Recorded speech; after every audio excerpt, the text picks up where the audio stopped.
हम आज आए हैं रायबरेली जनपद के सैनी क्षेत्र के हरिपुर ग्राम सभा के साड़ापुर गांव पे आए, जहां दबंग द्वारा जबरन एक पीड़ित का घर गिराया गया, जहां पर पुराने घर बने हुए थे। देख लीजिए, ईंटा से पुराना घर बना हुआ था और दबंग ने रात में जेसीबी की मदद से उस घर को गिरा दिया। और भी 100 साल से ऊपर हो गए, जिनके बीच में इन्होंने 8 फुट की बाउंड्री बनाकर और उसमें जानवर बांधते थे।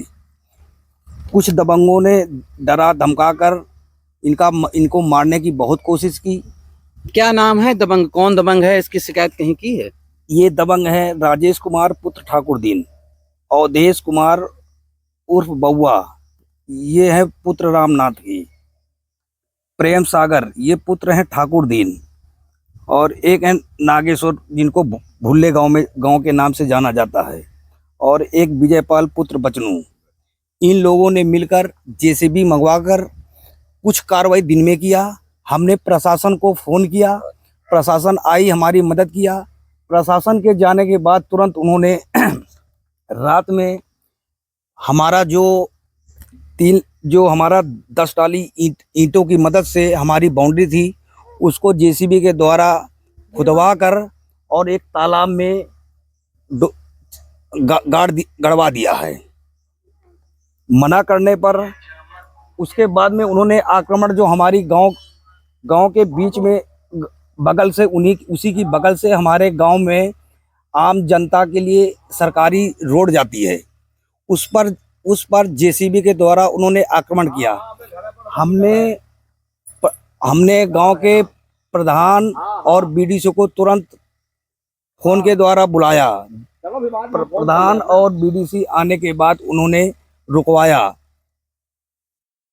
बीडीसी और प्रधान की बात भी न मानने पर उन्होंने जेसीबी चढ़ाने की, और किसके ऊपर जेसीबी चढ़ाने की कोशिश की? जेसीबी ग्राम प्रधान के ऊपर, और मारने की धमकी भी दी। हमारे साथ मौजूद हैं ग्राम प्रधान, उनसे हम बात करते हैं। क्या प्रधान जी, आपके ऊपर जेसीबी चढ़ाने की कोशिश की गई? जब मैं यहाँ पर आया, फोन से मुझे सूचना मिली, जब मैं मौके पर आया तो मैं मना करने लगा तो जेसीबी हमारे ऊपर चढ़ाने का प्रयास किया। कौन लोग थे वो जो आपके ऊपर जेसीबी चढ़ाने की कोशिश की? राजेश थे, बउआ थे, और गौरव थे, रामनाथ थे, और इन्हीं के परिवार के सारे सदस्य थे। तो मना करने पर वो जेसीबी जब बंद किया उन्होंने, जब कहने पे, उसके बाद हमारे ऊपर हाथापाई पे उतारू हो गए। फिर हमने किसी तरह अपनी जान बचाई, बाहर निकल गए। प्रशासन आया, प्रशासन फिर रोका, उसके बाद वो काम रोके। फिर ये जो जमीन है, ये ग्राम सभा जमीन है कि या कैसे की जमीन थी? आज हमारी तो यादें नहीं है, हमारे बुजुर्गों से ही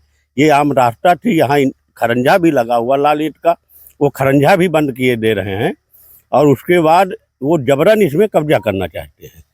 तो आपने इसकी शिकायत कहीं की है कि नहीं की थी? हाँ, एप्लीकेशन दिया हमने, चौकी में दिया है इसका, और थाने में भी दिया है। इसकी आगे कार्रवाई किया जाए भाई। जब ग्राम प्रधान सुरक्षित नहीं है तो जनता कैसे सुरक्षित रहेगी? ये भूमाफिया के तौर पे हो चुका, समझ लो कि एक प्रकार जो ग्राम समाज की जमीन पड़ी हुई है उस पर कब्जा कर लेना है। तो ये भूमाफिया है, इन पर कार्रवाई की जाए। हमारे साथ मौजूद हैं जिन पीड़ित की जमीन है और जबरदस्ती दबंगों ने इनके ऊपर भी जेसीबी और उनको जान से मारने की धमकी दी है। हम इनसे बात करें। दादा, क्या नाम है आपका? हमारा नाम सिंतरी पाल है। क्या हुआ आपके साथ? हमारे साथ हमारा मकान गिरा दिया गया, सब तालाब में तो भी गया है। किसने गिराया ये साहब यहाँ के जबरदस्त बदंगों ने। तो इसकी शिकायत आपने कहीं की थी? हाँ, कई बार किया है, कोई सुनवाई नहीं हो रही। तो ये बताइए, आपको जो ये घर बना हुआ था कितने साल का था? ये हमारी खुद का नहीं और पहले का है। इनकी उम्र 65 साल है। हमारी उम्र 65 साल है। जब उस रात ये जेसीबी चल रही थी, हमने मना कर रहे थे, नहीं मान रहे हैं। ये सब ले गोली बंदूक आ जाते हैं। ये घटना किस दिन और किस रात हुई थी? ये 14 तारीख को हुई थी रात को, फिर दिन को पहले 13 को, फिर 14 को। दबंगों द्वारा जबरन कब्जा करके यहाँ पे जो निर्माण कार्य था, जो पुराना घर बना हुआ था, उसको दबंगों ने जेसीबी द्वारा गिरा के उसका जो मलबा था, ईंटा उस एक ये तालाब देखो सामने बना हुआ है, इस तालाब में सारे ईंटें वहां के उखाड़ के जेसीबी से सब डाल दिया। और उसके बाद जब ग्रामीणों ने इसकी शिकायत की और जिसका घर था उन्होंने शिकायत की, तो दबंगों द्वारा जेसीबी लेकर उनको तैयारा गया और जान मान से मारने की धमकी दी। आर्या न्यूज़ 301 के साथ कमल कुमार।